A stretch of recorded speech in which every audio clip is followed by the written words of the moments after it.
insults. Once they experience that on Twitter or on email, Facebook, and mobile phones, most of them just shut down their social media accounts to avoid the embarrassment.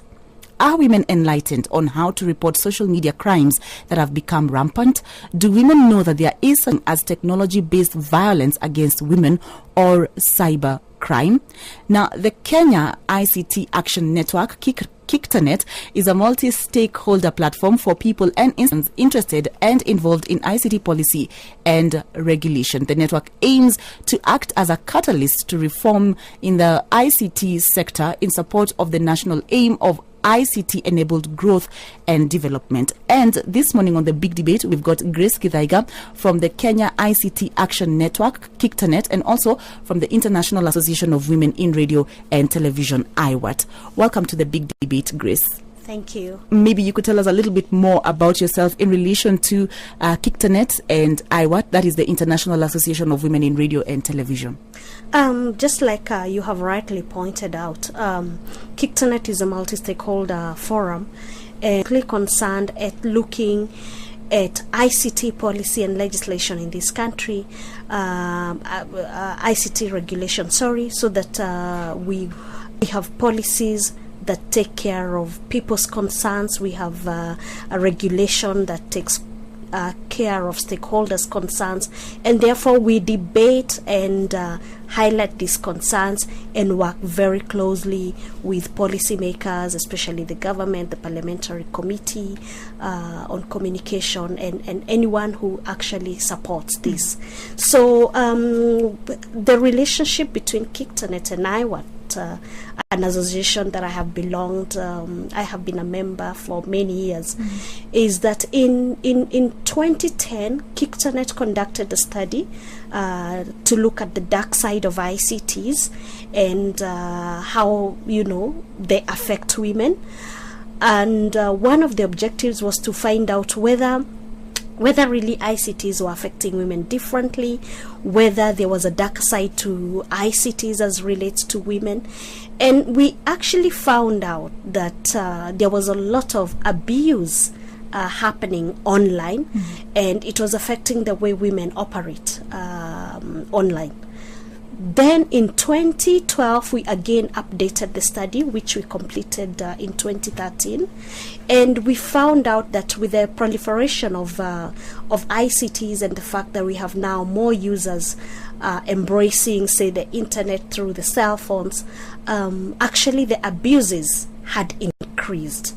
And therefore, I would just want to say that sometimes people do not realize that those abuses are happening, or they do not realize that what they're going through is actually a technology-based violence. And I want a lot of women visit social media sites. Actually, it's been proven that they do visit these sites more than men. They also text a lot. Yes. It's more easy for women to text than to call. Unlike men, it's easier for them to call. Correct. And therefore, when women, for example, visit the social media sites, it's been proven they drive a lot of content on these sites, and they also drive a lot of advertising. But before we come to the content that the women drive on these social media platforms, let's just get background into what technology-based gender violence is. Correct. I was actually going to that. I was giving an introduction into that. So when women visit these sites, they also experience violence that sometimes they do not realize it's violence. Now, how is this violence interpreted when it comes to technology?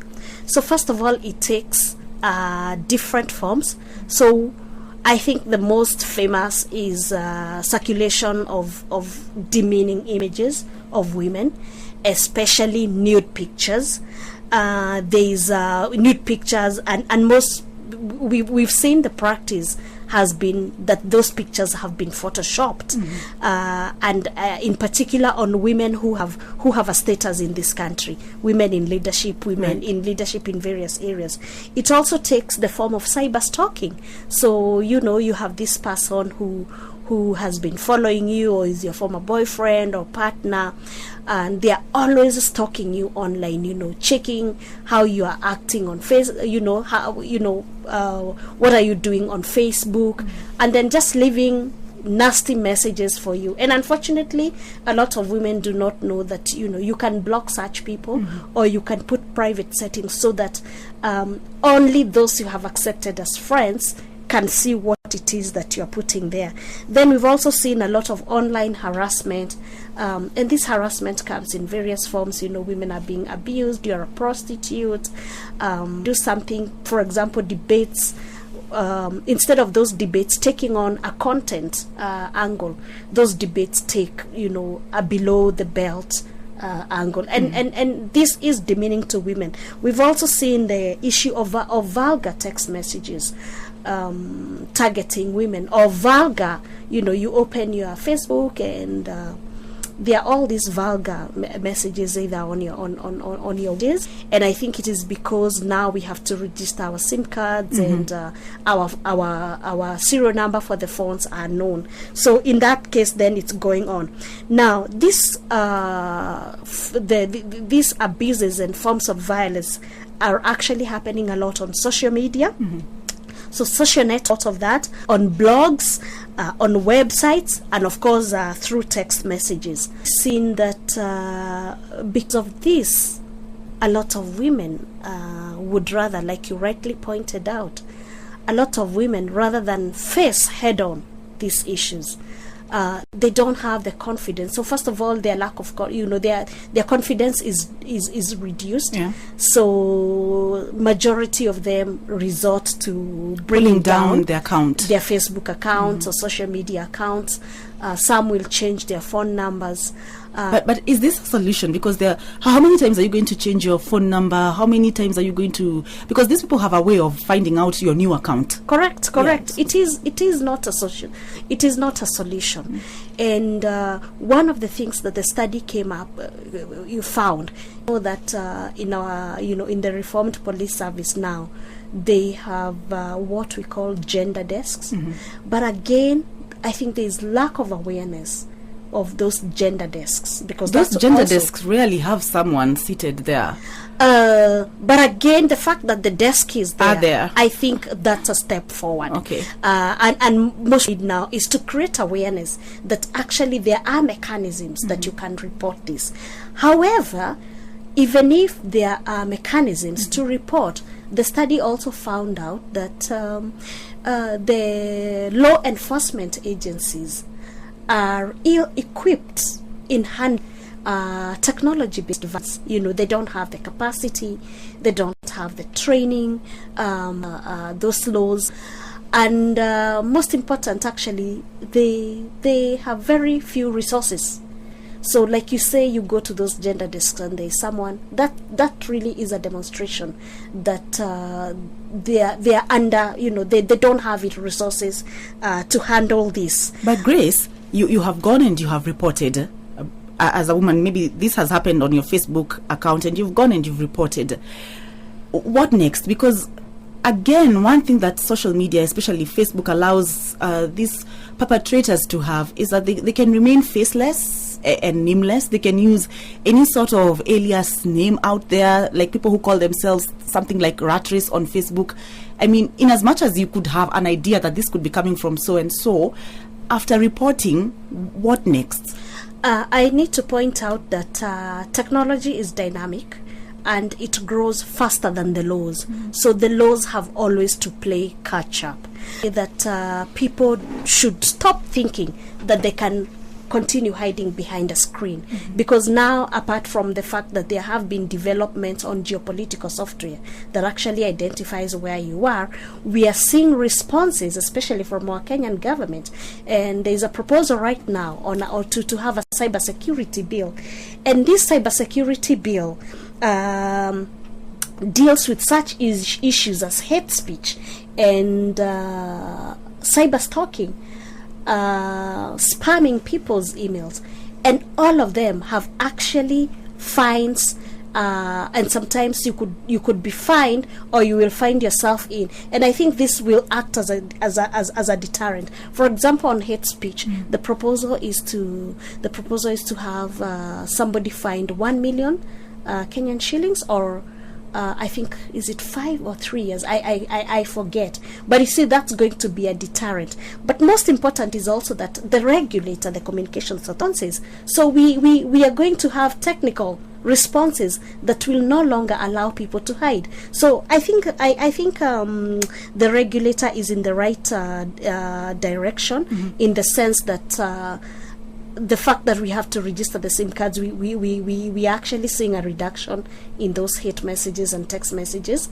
Then we are supposed to move into Internet Protocol 6, which allows us to communicate online, and that will show each gadget and where that gadget is connected, so people will no longer continue to hide. But also now it's just that people are ignorant. You can actually be traced using an IP address.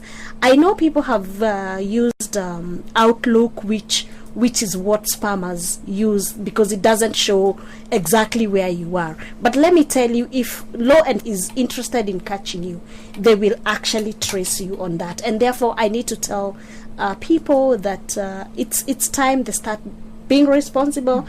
It's time that knowing that Big Brother is watching. Now, just before we go I like that, Big Brother is watching. Before we go for break, IWAT launched a campaign on how to report violations, including those via social sites, and the technology was geared towards making women brave enough to report the insults they encounter in social media. You've just said that over the years it's been noticed, it's been reported and documented that women basically don't report these crimes. After these, lead to this.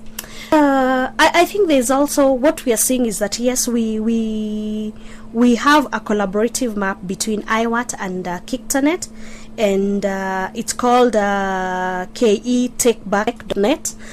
where we have been encouraging those who have undergone our trainings to actually start mapping these stories. However, there are challenges. Apart from some feeling they don't have the technical capacity to map, there are challenges of women not wanting their stories to be mapped. They do not feel confident, and they feel like if their story is out there, it might bring further effects. There's going to be repercussions. So even when you talk to women who have been affected and you tell them, can we map this story, they're hesitant. They're still hesitant. And that tells you that even as we are dealing with this, it goes back to the whole issue of law enforcement.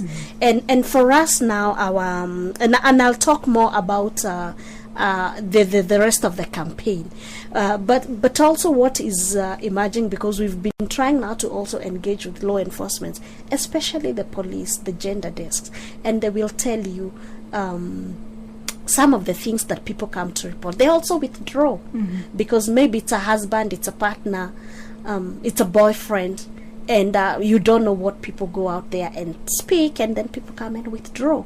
So again, that's a challenge even from users themselves. Yes, so I think because of all the challenges we are experiencing, the most important thing is to get people to start taking responsibility. Okay. My name is Julia Wanjiko, and this is The Breakfast Show. We are on the big debate, and this morning we are talking about technology-based, gender-based violence. Our guest in studio is Grace Githaiga from the Kenya ICT Action Network, KICTANET, and also from the International Association of Women in Radio and Television, IWAT. If you've got questions regarding technology-based, gender-based violence, kindly call us on 0725 281 428 or 0736 538 431. You can also find us on Facebook, KBC English Service.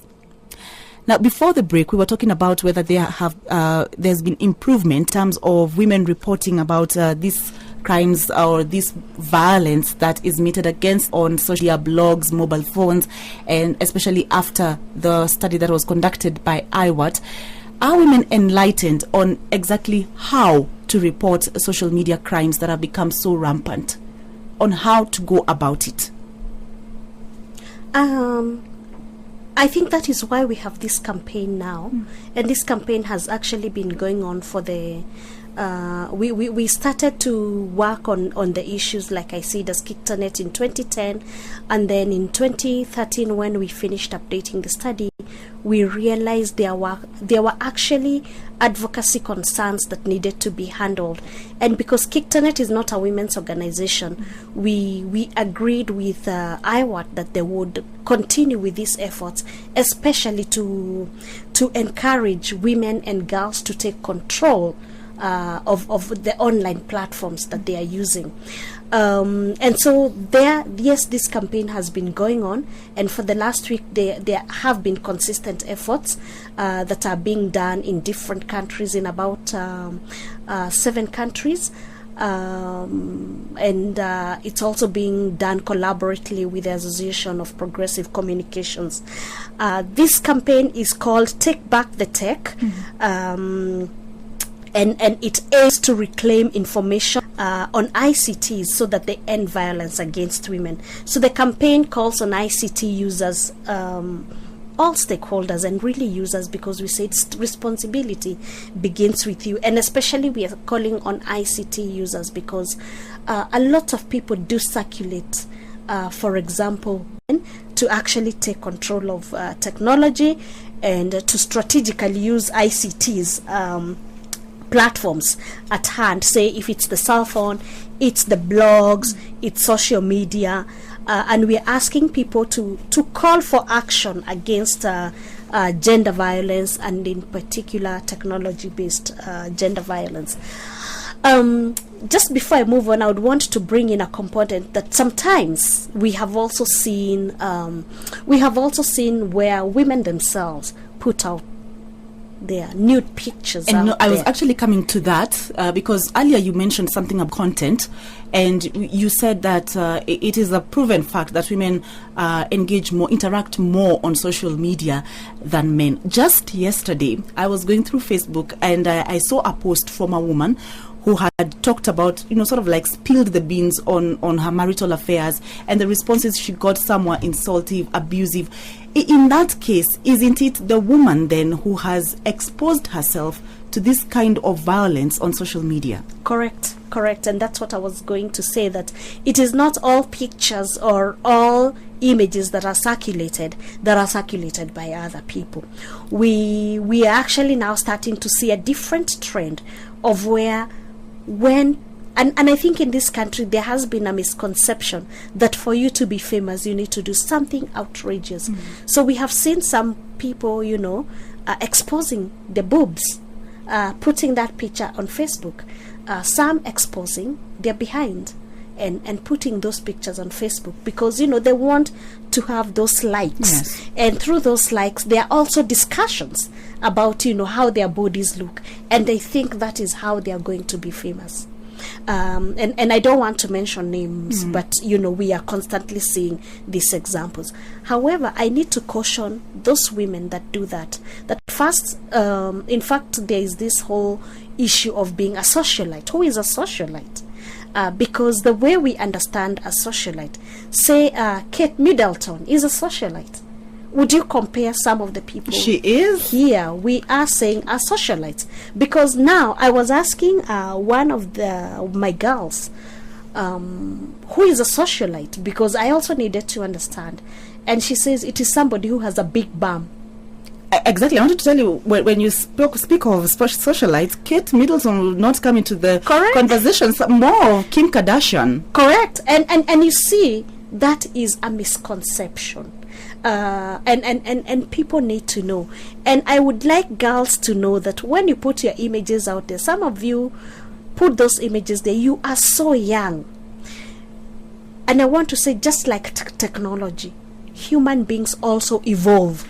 So in 10 years you will be a different person. In another 10 years you will be a completely different person, but your images will still be on internet with different values, with a different image. You may not want some of that history to follow you. So I need to caution women that the internet does not forget, and once you put your pictures out there, you have no right to be forgotten. So 10 years down the line, and I know we are discussing this on whether you can actually go to court and say, ask Google to bring down your content. In the European industry, it's being discussed, and there's almost some agreement that certain content can be pulled down. Okay. However, I want to say that we have not reached there.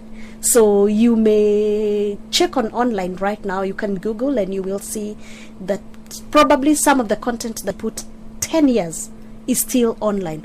So that is one component. But the other component is also where women share their nude pictures with their boyfriends. And I don't know whether these pictures are shared in moments of passion. But I also need to caution women that please be judicious when you share those pictures, because the trend that we are also seeing and what came out of the study that we conducted is that after a relationship goes sour, those pictures are posted on Facebook, they're circulated on email by that very partner that you thought you loved. So please, women, be judicious. All right. Remember, we are taking your comments and questions on 0725281428 or 0736538431. Hello, KBC. Good morning. Good morning. Morning. Hello. Very good discussion you have. And I do understand that a study was done. Yes. I would like us to be given some of those causes. Why do people go out of their way to start, having this sort of act on social media? And how much did women themselves, let's say, for example, me as a person, if I get this attack, how much have I contributed from that study? I would like to know that. Okay, thank you very much, Dr. Wambani. She would like to know why would someone even do this? She'd like to understand why a woman would even want to put herself out there or expose herself in that way, and how much have women contributed to, like you were talking about a couple of seconds ago, these attacks or this violence against women. How much have they themselves contributed towards it? I think we were dealing with that before we took the question. And one of the things we said is that there is a misconception that you can only become a star or kind. And I think it's a misconception and people need to get it right. However, in the study, when we were finishing the study, the trends that we found were where women share images with their boyfriends or their partners.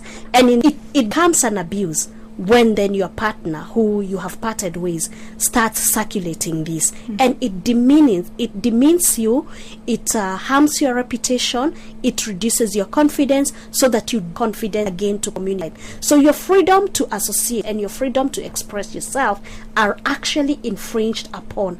That becomes then an abuse. But at the point that you're sharing, that is not an abuse, because you're doing it of your own volition. Okay. And yes, women have contributed. However, between 2013 and 2014, I have constantly seen an increase in women themselves voluntarily, sharing those images or discussing. They have marital problems, and they go on Facebook. Right. Personal matters that should have been discussed in the house or in the bedroom, they're discussing them online. So really that we can't call an abuse, because you are a willing participant. In this. But again, I need to caution women, because you could be doing that when you're emotionally charged or you're really depressed. Please remember that the internet does not forget. Okay. And therefore, sorry that you did what you did. But what we have also been asking ourselves, is it that Kenyans are also too depressed that they don't know where to discuss this they don't issues, have channels or they don't to have vent? Channels to vent? Because why would you handling what it is? So online platforms are not really mechanisms for handling some of those concerns. All right, let's pick this call. Hello, KBC. Good morning. Hello. Good morning. Good morning. Hello, madam. How are you? We're fine, thank you. Mr. Mohammed calling you from Garissa County. Yes. Yeah, I would like to contribute the program today. Go ahead. Yeah, it's true that what I'm saying is absolutely what's happening even around in our county here. What happens. Okay. So, and we have seen these days that ladies themselves are now exposed because they now make themselves other than what we have seen our situation where when a lady covers herself is seen as immoral, and then when make herself naked, then they see her as a star. I wish we would have changed this. Thank you very much. Okay, thank you very much, Ali. He's talking about, from Garissa, talking about what you shared, what you're talking about, this belief that the more we see of you, the bigger the star you become. But let me ask, who has put these standards? Who has made women, I'm not making excuses, but I'm saying, who has come up with these standards that if we don't see, because if they expose them... I don't necessarily think so. I actually think I want to differ with you on that, because I'll give an example.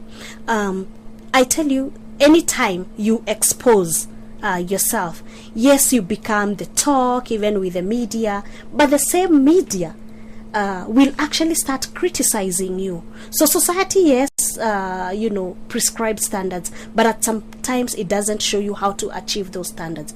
But I want to be the trend that we have observed now as people work in internet governance is actually, yes, when you do that, you become famous on Facebook.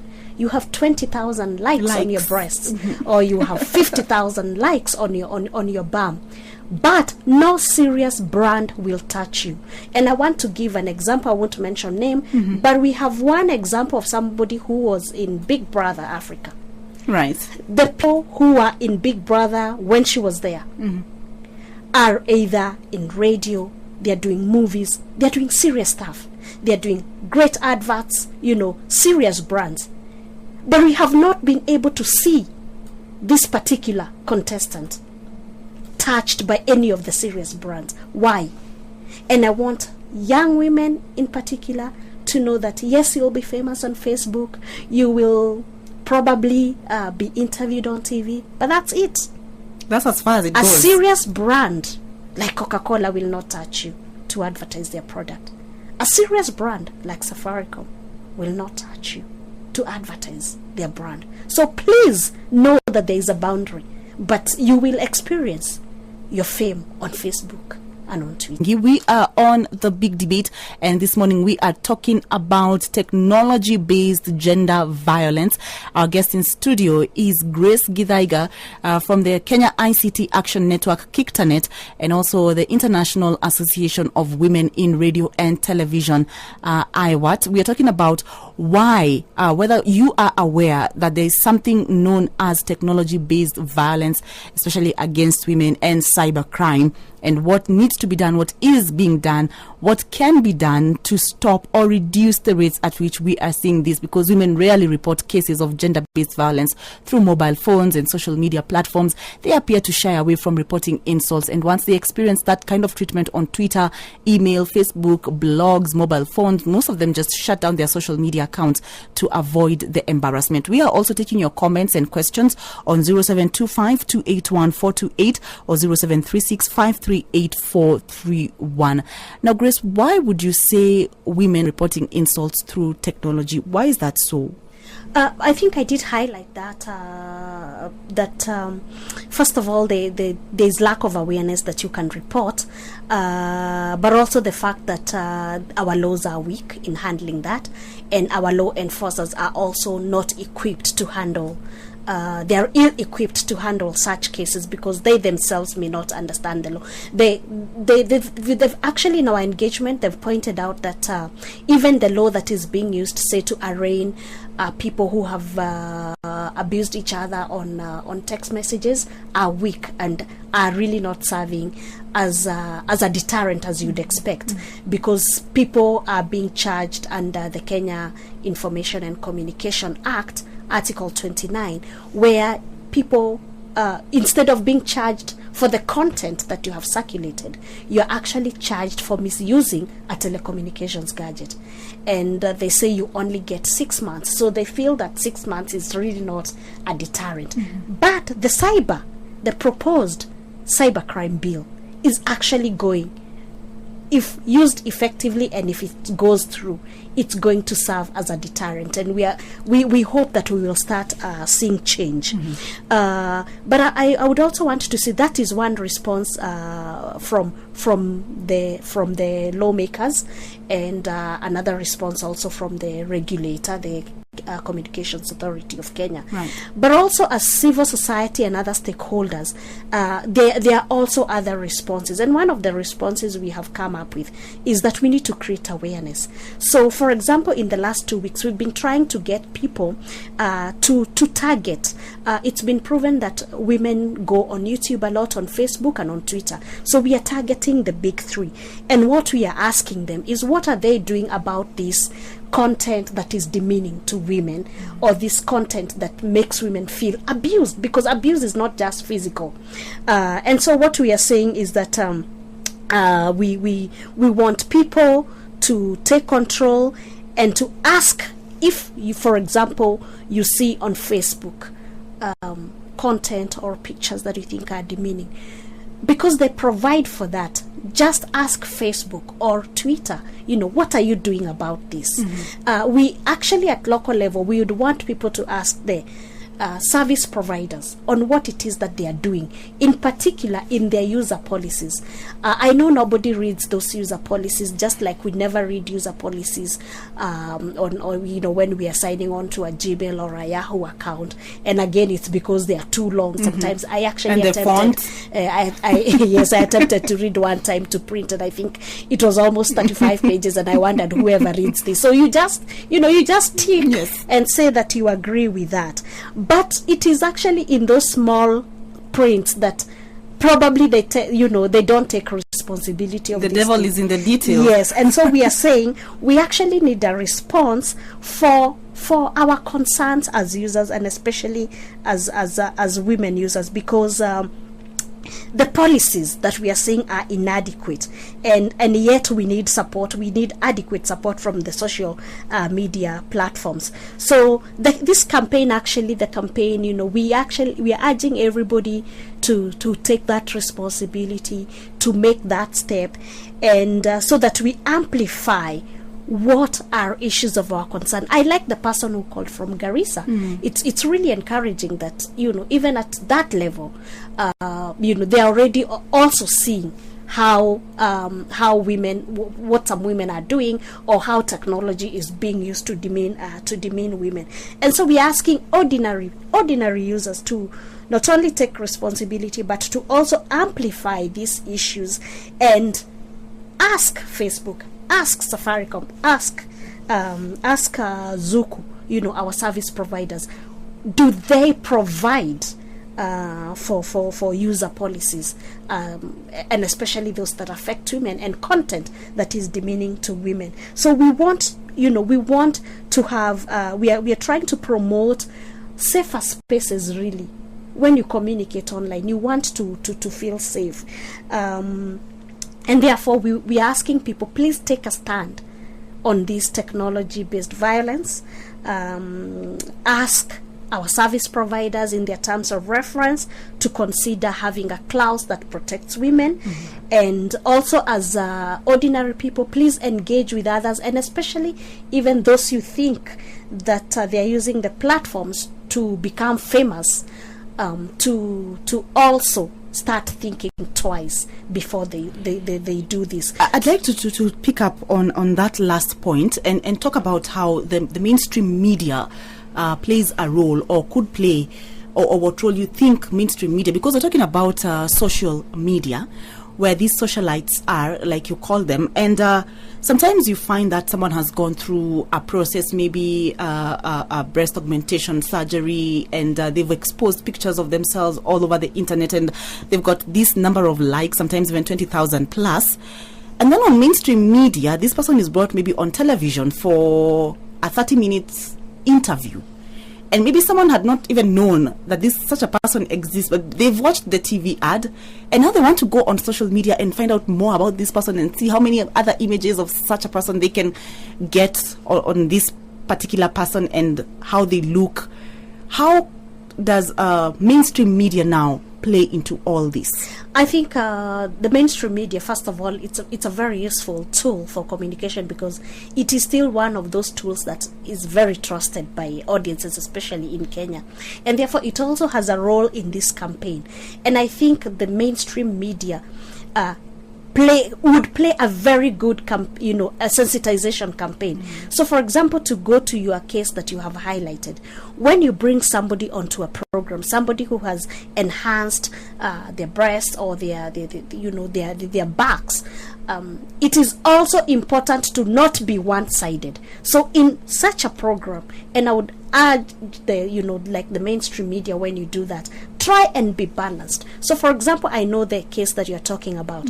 I would have wanted, for example, to have a doctor who does surgery on those enhancements to actually come and tell us the process and what are the side effects, so that people make a decision knowing that there is a side effect. I know also there are people who have gone through the process and they complain that after a while, if it's your breast, one breast falls or one bum falls, and it would have really, really been useful to have somebody still on the show talk about such it. So the thing is to be balanced, but also to be objective, because in that particular program it was projected as this is the trend, this is the fashion, and I know so many young women are thinking that that is what they need to do. So yes, they go onto social media, they actually Google information on that, and I guess we don't that they are going to do. But I also want to say that same media that builds somebody, people need to be very careful, because it is the same media that will come back and criticize you and bring your downfall. And very soon you start acquiring new terms of embattled, of besieged, yes. Or you do know those terms that are used. So I want people to be very careful, and when you're making that decision, please make an informed decision. Make a decision that you have sufficient information that these are the side effects and it could affect me in future. That same girl who has been highlighted, I go back to the fact that human beings evolve. What, say for example, in another 10 years, you never know what, life changes. Right. She may want to become a pastor in a church or to preach. It will be very difficult for anyone to be convinced. Or to vie for public office. Or to vie for public office. In fact, vying for public office, with now this, the fact that one has to be, present yourself in public or go through a parliamentary vetting. Are they really going to make it? And people need to know. Please just know that, again, I want to say that the internet does not forget. So that information may be used against you. It might work against you. Now, in a minute or so, what more do you think should be done or ought to be done to address technology-based violence, especially against women? I think we have just said we need law enforcers to be trained on how to deal with this. We need our laws to actually we need laws to be put in place and to start enforcing them on so that we have a deterrent. But also in terms of technical, the regulator is already handling that. We're already seeing the government coming up with the responses. What we also is for users to now start taking responsibility and to also know that freedom of expression is never absolute. Freedom of expression, even online, comes with responsibility. And your right to communicate stops where mine begins. So if you're going to start to abuse me, then your right to communicate stops right there. Right. Exactly. And as we wrap up, we have been seeing a trend whereby, like the cases you've highlighted, and people being asked, you know what, already you're commanding, you have an audience. Whether what you're saying out there is good or what you're portraying is good or bad, the fact is you have an audience. So maybe you need to use your position, maybe to tone down on some of these things. And they say, you know what, it is not my job to bring up your children. Do not abdicate your responsibility as a parent to me. It is, don't go telling me I need to be a role model. It is your job to bring up your children. So you sit in a corner and watch me being me. Yeah, and I think the media really has a major role to play, because it is actually the media that is giving these people bandwidth. It's the media that's giving these people airtime. Come on my television show and talk about it. Why are you giving them 30 minutes and making them look like what they're doing is positive? what is it that they are doing? Is it offensive to public morality? And when somebody responds like that, that they do not have a responsibility of bringing up your children, then you know things are not right. But Grace, someone will argue, this is my body, I have a right over my body, I have a right to do with my body whatever I want. Correct, but do it in your privacy. Don't come and convince young minds that have not developed that it is the right thing. Thank you very much, Grace, for speaking with us on The Big Debate. This morning on The Big Debate, we have been talking about technology-based gender violence with Grace Githaiga from the Kenya ICT Action Network, KICTANET, and also the International Association of Women in Radio and Television, IWAT. And some of the issues we've talked about are why women appear to shy away from reporting such insults, why women would even put themselves up to expose themselves in the way that we have seen a number of them do on social media, and also the role of the mainstream media in also helping to bring down these numbers or curb it altogether. Many thanks for participating, for calling, and for tuning into the show. It is now 2 minutes to 9 o'clock. Agnes Mongangi is going to be here at the top of the hour with the news. 5